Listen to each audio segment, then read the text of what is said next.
Welcome back. There are exactly 856 incorporated cities in the state of Minnesota, and one man made it his mission to visit every single one of them. Ian Russell talked to him about why he did it and what he learned on his journey.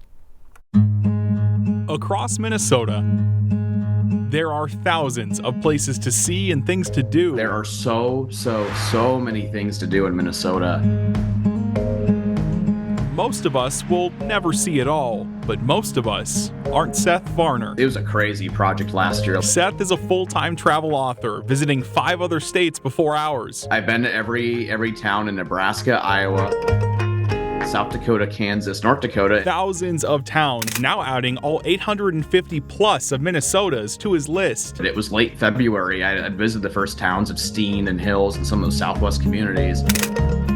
I spent so much time in Minnesota. I was having so much fun. From Ada? Ada would have been around May or June. To Zumbrota. Zumbrota would have actually been mid-October, I believe. And literally everywhere in between. 2 harbors, Park Rapids, Grand Marais. People actually asked if I did them in alphabetical order. I did not. It would have been a little too many extra miles to get all that done. If a picture's worth 1,000 words, 120,000 different pictures of Minnesota. Then these pictures could fill a novel. There is a lot of stories that deserve to be told, and these towns should be celebrated. Seth spent countless hours researching each town, finding things to do and enjoy, documenting every step on his Facebook page. Hey, I'm going to the Heron Lake area. I need the best restaurants. I want to hear about your historic sites. Anyone want to show me the museum or a business or any of this stuff? Proving that we're way more than the land of 10,000 lakes. Flyover country, I feel like it couldn't be further from the truth, because it's as you actually go to these places and talk to these people, you'll find that every town has a story that deserves to be shared, and every town deserves to be celebrated. In Minnesota, Ian Russell,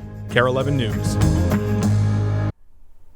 Seth says the person who stood out the most on his journey was a woman named Carissa, who runs a coffee shop in Foley. That's about 60 miles north of the Twin Cities. Her shop uses a portion of their proceeds to support cancer treatment for her brother.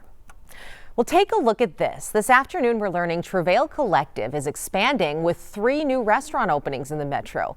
It includes a second Pig Ate My Pizza location in Bloomington, a new Dream Creamery location in South Minneapolis, and the debut of Berto's at Gray's Food Hall in North Loop. Travail Collective is led by James Beard semifinalists Mike Brown, Bob Gherkin, and James Winberg.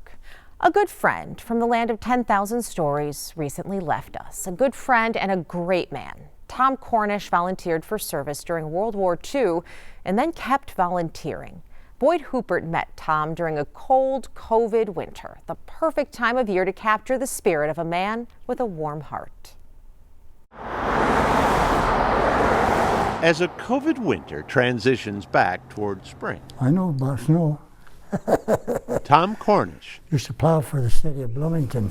patiently plows ahead. A volunteer whose work is never done. This is a hook. This is a loom.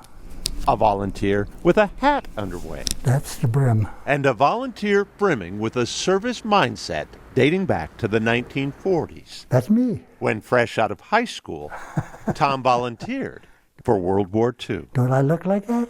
Back from the Pacific, Tom kept volunteering in a variety of roles as he raised 5 kids with Lorraine. If somebody needs something, give it to them. Then volunteered even more when he married Marvel after Lorraine's passing, till Marvel's death left Tom alone again, volunteering. Volunteering does something to a person. You're working for others. Not just talk. This is warmth. Warmth. Oh, that's wool. From a Navy man, 20%. now legendary, with the Salvation Army. Last year he donated 400 hats. Yeah, 400. My goal is 1 a day. 1 hat a day, but sometimes as many as 3. There's people here that want me to sell them to them, but I won't. I give them to the Salvation Army.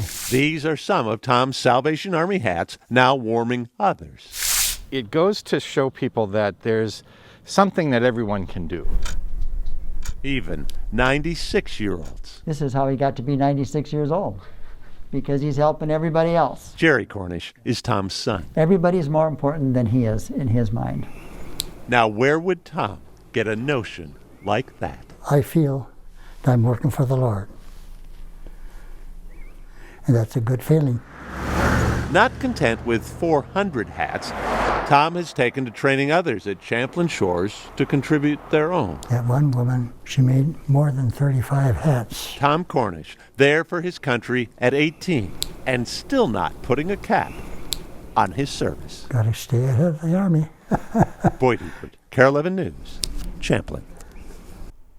Well, it's been nearly 5 years since that beautiful story aired, but Tom did not stop knitting. He knitted nearly up until the end.